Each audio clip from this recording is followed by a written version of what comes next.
आणि सुस्वागतम. आता आपल्याला पाहायचंय की आपण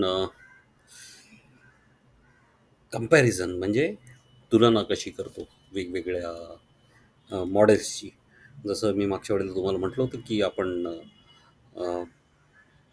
थ्री व्हीलर पाहिली आणि त्या थ्री व्हीलरला समजा मला कंपॅरिझन करायचं, मला ती बनवण्याची खूप इच्छा आहे आणि मला ती अ, बनवायची आहे. तर मी एक्सेल शीट माझं ओपन केलं कम्प्युटरमध्ये आणि मी टाकलं सिरियल नंबर. बरोबर, पहिला माझा सिरियल नंबर आहे. त्याच्यानंतर काय आहे, पॅरामीटर्स घेतले इथे. दुसऱ्याला पॅरामीटर्स मोठं घेतलं. मला या सगळ्यांना समजा, ह्या सगळ्यांना मला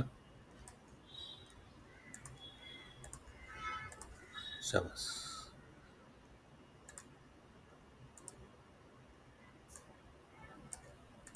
सिरियल नंबर, पॅरामीटर्स. आणि मग हे इकडे समजा कंपन्या असतील या सगळ्या, आणि मला ज्या कोणत्या कंपन्या दिसल्या त्यांचं मी सगळं समजा, मला मिळाली महाराष्ट्र EV. बरोबर. दुसरं सगळ्यांचंच मी मोठं करून घेतो. माझ्याकडे 5 कंपन्या मला मिळाल्या.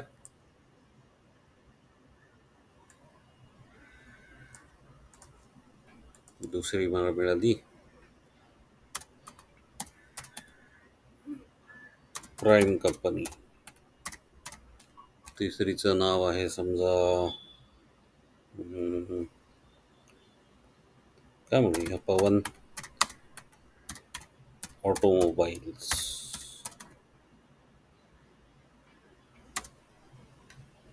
कंपनी. त्याच्यानंतर मला मिळाली निर्मिती इलेक्ट्रिक उद्योग. अशी अनेक वेगवेगळी नावं मला मिळाली. समजा किती घेतली मी, 1 2 3 4 झाली ना आत्तापर्यंत. अजून एक नाव ॲड करूया. आणि काय मिळालं मला, समजा एक श्री शक्ती, या श्री शक्ती EV. ओके. हे मला समजा ह्या कंपन्याचं. आता मी घेतलं मॉडेल कोणतं आहे, मॉडेल. आता समजा मला मॉडेल महाराष्ट्र EVचं समजा काय की सकाळी दूध आणि पेपर पोचवणारी गाडी आहे ना, म्हणून त्यांनी त्याप्रमाणे नाव दिलं समजा. तर यांनी सुप्रभात नाव दिलं. सुप्रभात मॉडेल आहे. यांचं काय नाव आहे, मॉर्निंग ग्लोरी. यांनी काय नाव दिलंय, यांनी नाव दिलंय गती. यांनी काय नाव दिलंय, तर समजा यांनी नाव दिलंय, काय नाव देतील ते त्यांच्या गाडीला, ग्रीन, किंवा समजा माय रिक्षा.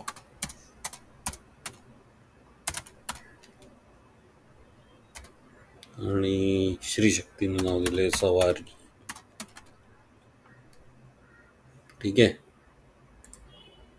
सवारी. हे सगळे यांचे मॉडेल नाव आहेत, जे काय बाजारात असतील ते. तुम्हाला त्याच्यावरून आयडिया येईल की बाजारात अट्रॅक्ट कसं करता येतं लोकांना. आणि मग तुमचे पॅरामीटर्स सुरू होतील. समजा तर काय असेल पहिलं पॅरामीटर, काय असेल कोणत्याही गाडीच्या बाबतीत, सगळ्यात पहिल्यांदा तुम्ही काय बघणार, तर तुम्ही बघणार कॅपॅसिटी किती आहे वाहून नेण्याची, हो की नाही?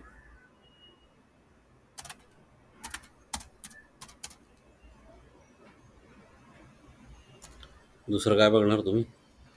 वाहन क्षमता किती आहे, आणि तुम्ही बघणार नंबर ऑफ व्हील्स.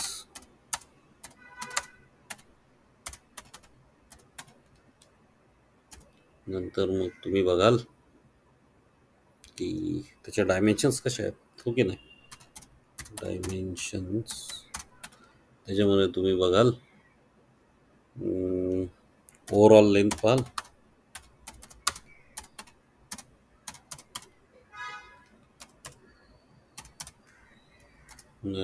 विड्थ पाहाल, त्याची लांबी किती, रुंदी किती आहे, सीट हाईट किती आहे,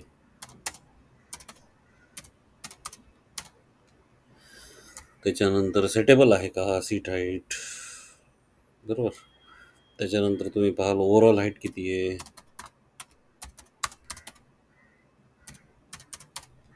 त्याच्यानंतर तुम्ही अजून काय पाहाल डायमेन्शन्समध्ये, व्हील टायर पाहाल,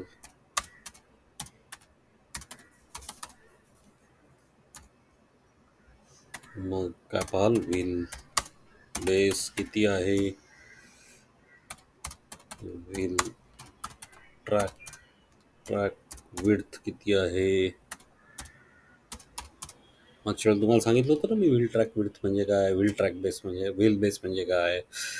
त्याच्यानंतर टर्निंग रेडियस किती आहे.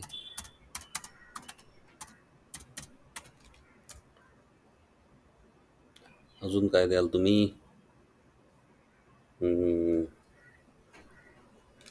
अजून बाकीचे पॅरामीटर्स येतील, जसजसे तुम्हाला लक्षात येतील तसतसे तुम्ही ॲड करत जाल. पण त्याच्यानंतर हे झाले फक्त प्रायमरी पॅरामीटर्स. आता पुढचे पॅरामीटर्स काय येतील, खूप महत्त्वाचे आहेत बरं का पुढचे पॅरामीटर्स. एक ओळ सोडून मी पुढचे पॅरामीटर्स लिहितो, ते परफॉर्मन्सवर असतात. मॅक्सिमम स्पीड किती आहे, लेड, हो की नाही? जेव्हा लोड टाकलेला आहे त्यावेळेला मॅक्सिमम स्पीड किती आहे. Maximum speed unladen. आता हा मॅक्सिमम स्पीड हा फ्लॅट रोडवरचा आहे. त्याच्यानंतर अजून काय बरं त्याच्यामध्ये, ग्रेड किती घेणार आहे,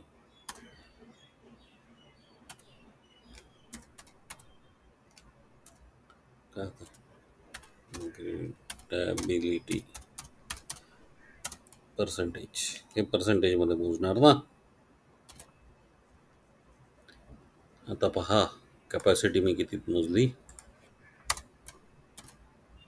के जी, ठीक आहे. के स्मॉल, जी मोठा. अरे असं झालं का, त्याने जी मोठा घेतलाच नाही, केच मोठा घेतला.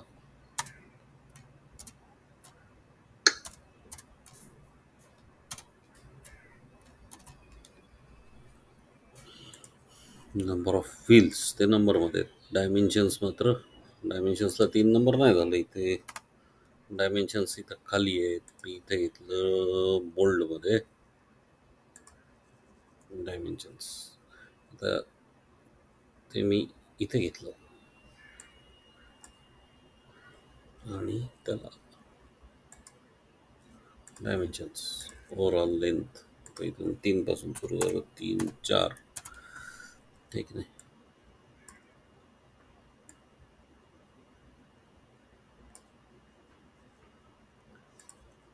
ओव्हरऑल लेंथ माझी आहे एम एम मध्ये,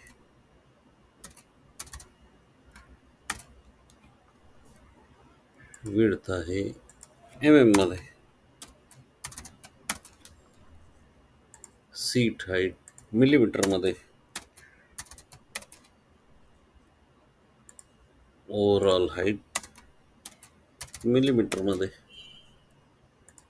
व्हील डायमीटर मीटर मध्ये, समजा मला मीटर मध्ये मिळाला. व्हील बेस मिलीमीटर मध्ये, व्हील ट्रॅक विड्थ मिलीमीटर मध्ये, टर्निंग रेडियस याच्याने काय समजेल गाडी किती वळताना किती जागा घेते. 11. आता पुढचे परफॉर्मन्स झाला. मॅक्सिमम स्पीड किती आहे, ग्रेडेबिलिटी किती आहे, मॅक्सिमम स्पीड किती आहे ते पण लोड घेतलेला असताना, मॅक्सिमम स्पीड लोड घेतलेलं नसताना किती आहे, ग्रेडेबिलिटी किती आहे. मग 14 नंबर काय येईल बरं, अजून काय येईल परफॉर्मन्समध्ये, अजून काय तर परफॉर्मन्समध्ये ह्या 3 गोष्टी मुख्य येतील. अजून काय मला नाही वाटत की फारसं येईल. त्याच्यानंतर तुमचं आता कंपॅरिझन करताना, तुलना करताना तुम्हाला ठरवायला लागेल की याची कॅप्स लॉकच ठेवू, मोटर पॉवर रेटेड. रेटेड का? कारण की मॅक्सिमम पॉवर वेगळी असते. प्रत्येक आर पी एमला वेगवेगळी पॉवर असते ह्या मोटरची. मोटर टाईप,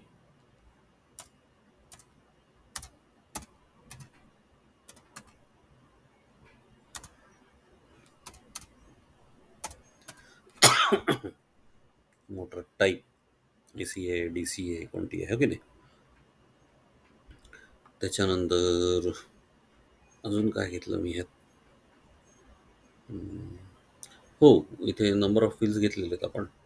मोटर टाईप आता हे फ्रंट ड्रिव्हन आहे की रिअर ड्रिव्हन आहे हे तर घेतलंच नाही आपण, तर ते इकडे कुठेतरी टाकायला लागेल समजा. आणि फ्रंट ड्रिव्हन, रिअर ड्रिव्हन. त्याच्यानंतर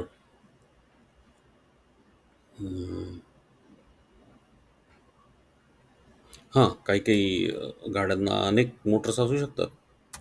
नंबर ऑफ मोटर्स. हां, आता हे झालं मोटरच्या बाबतीत. मोटरचं पुराण माझं चालूच राहील किती काही केलं तरी. आता तुम्हाला जशी माहिती मिळते तसं तुम्ही टाकाल नाही का. त्याच्यानंतर माझं बॅटरी पुराण सुरू होईल बरं का इथे. हो हो, काय स्क्रीन तिकडे जातो माहीत नाही मध्येच. हां, आता माझं बॅटरी पुराण सुरू होईल इथे. बॅटरी व्होल्टेज कशात मोजतात? व्होल्टेज व्ही व्होल्टमध्ये. बॅटरी कॅपॅसिटी कशात मोजतात? ॲम्पियर आवर.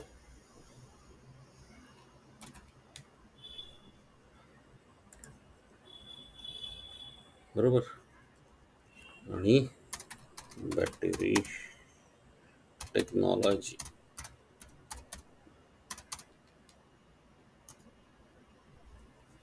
त्याच्यानंतर मोटरचं पुराण मी म्हटलं ना तुम्हाला, अजून तसं संपवता येत नाही कारण मोटरला ड्युटी कोणती आहे वगैरे वगैरे. मोटर टाईपमध्ये ते टाकता येईल, नाही असं नाही. बॅटरी टेक्नॉलॉजी आता दिसला, डायमेन्शन्स झाल्या इथे. परफॉर्मन्स,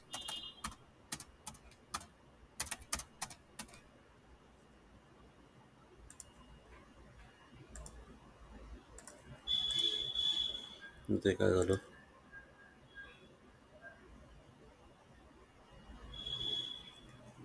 याला काय म्हणूया आपण, ह्याला कॉम्पोनंट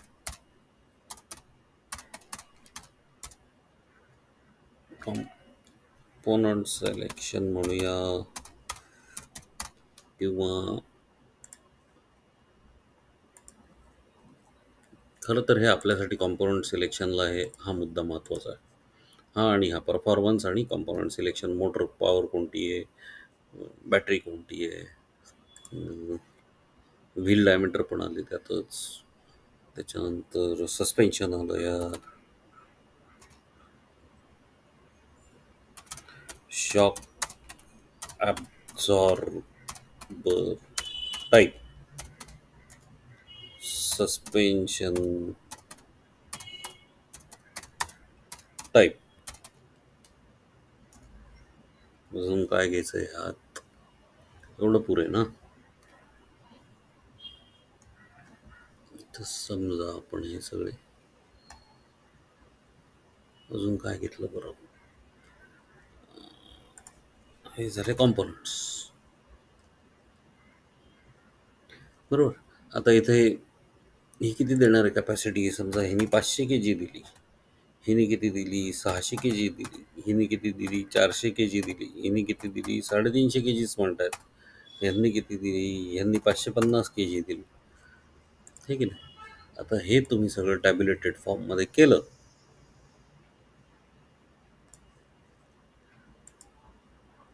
हे सर्व तुम्ही टॅब्युलेटेड फॉर्ममध्ये जेव्हा करता त्यावेळेला काय होतं?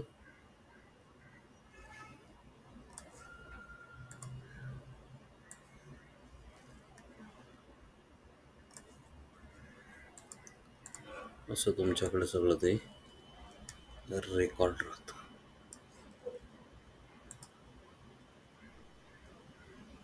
है की नाही?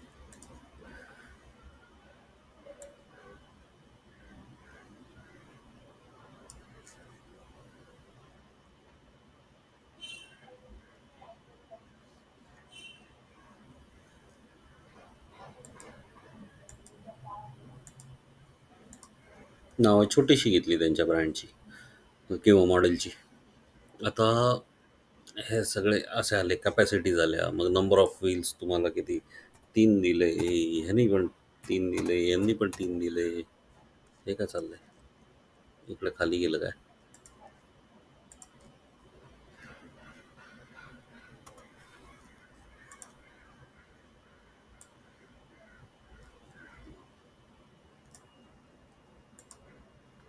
यांनी पण 3 दिले. मग ओव्हरऑल लेंथ यांनी किती दिली? यांनी दिली 3200. मग यांनी किती दिली? 2900. हे काय होगा? क्या हुआ? 2900. मग यांनी किती दिली?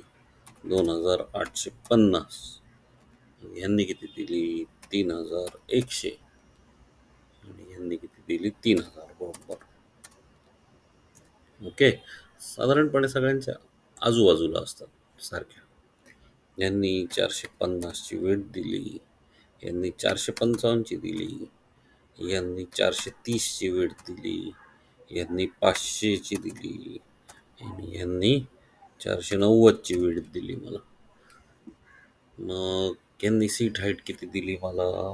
सीट हाईट यांनी दिली 915. क्या हो रहा है? 915. यांनी किती दिली? 900च दिली, जास्त देत नाही म्हटले. यांनी किती दिली? 980. टू नाही, असं नाही, 880 टू 980 ॲडजस्टेबल सीट आहे यांचं. यांनी कसं दिले मला? 1000 उंच एकदम. यांनी कसं दिलं मला? हे जमिनीपासून आहे, यांनी मला माहितीच नाही दिलेली काय त्याची. चालतंय. अरे हे काय झालं? यांनी मला काहीच माहिती नाही दिली, तर नॉट ॲप्लिकेबल किंवा माहितीचा अभाव आहे तिथे समजा. ओव्हरऑल हाईट किती आहे? तर म्हणजे मला काय सांगायचं आहे की हे सगळे पॅरामीटर्स असे तुम्हाला भरता येतील. असे इकडे एका साईडला तुम्ही लिहिले पॅरामीटर्स तुमचे, आणि मग इकडे भरत गेलात तुम्ही. मग इकडे मॅक्सिमम स्पीड किती आहे, मग मोटरची पॉवर किती आहे, या गोष्टीवरून आपल्याला काय काढता येईल? मी एक शीट तयार करून ठेवलेलं आहे. उदाहरणार्थ हे असं आहे माझं एक शीट, की बाबा रे तुम्हाला ड्राईव्ह फ्रंट आहे, रियर आहे, व्हील बेस किती आहे, व्हील ट्रॅक किती आहे, व्हील डायमीटर किती आहे, मॅक्सिमम स्पीड किती आहे, ग्रेडेबिलिटी किती आहे, हे मार्केटमध्ये नेमकं काय देत आहेत लोक, हे सगळं तुम्हाला इथे कळेल. आणि मग हे सगळं कळल्यानंतर तुम्ही तुमचं कुठे येणार आहे ते तुम्हाला इथे लिहायचं आहे, की युअर व्हेइकल.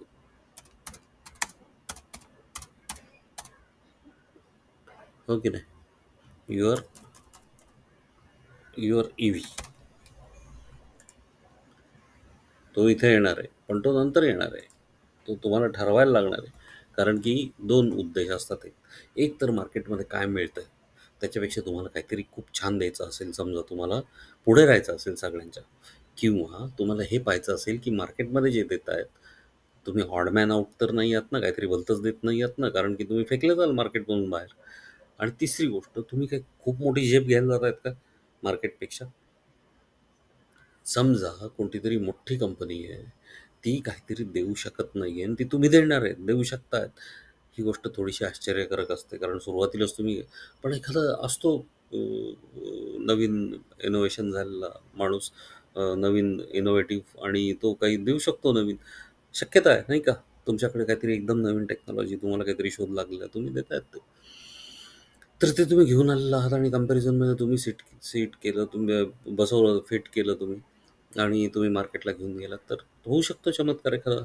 तुमच्या नावावर तुम्ही पेटंट घेऊ शकतात किंवा काही. पण ते इथे मांडलं गेलं पाहिजे, असं सगळ्यांच्या समोर मांडलं गेलं पाहिजे आणि सगळ्यांच्या समोर मार्केटमध्ये बाहेर आलं पाहिजे. त्याच्या आधी पहिल्यांदा तुमच्या बाहेर आलं पाहिजे आणि तुम्ही ते तुमच्या कस्टमरकडून शिक्कामोर्तब करून घेतलं पाहिजे, की असं त्यांना मिळणार आहे. कारण तुम्ही कस्टमरचे पैसे घेऊन त्यांना देतायत, नाही का? आणि नाहीतर मग कमीत कमी किमान जो फायनान्सर आहे, ज्याने पैसे उभे केलेले आहेत किंवा तुम्ही स्वतः पैसे उभे केले असतील, तर कंपनी एक पर्सनॅलिटी असते. त्या कंपनीसाठी तुम्ही जे पैसे उभे केलेले आहेत, तर ती कंपनी तुम्हाला, म्हणजे तुमचीच कंपनी तुम्हाला ॲन्सरेबल आहे, की हे कशासाठी तुम्ही करताय. आणि त्या ॲन्सरेबल असण्यासाठी तुम्ही हे सगळा लेखाजोखा मांडतायत, मार्केटचा सगळं अ, तुलना करतायत, तुलनात्मक अभ्यास करतायत, आणि मग तुम्ही मार्केटच्या कुठेतरी एपिसेंटरनं न होता बरोबर त्या भागात चालतायत ना, हे पाहण्यासाठी, तुलना करण्यासाठी हे स्क्रीन आवश्यक असतं. लक्षात आलं तुमच्या?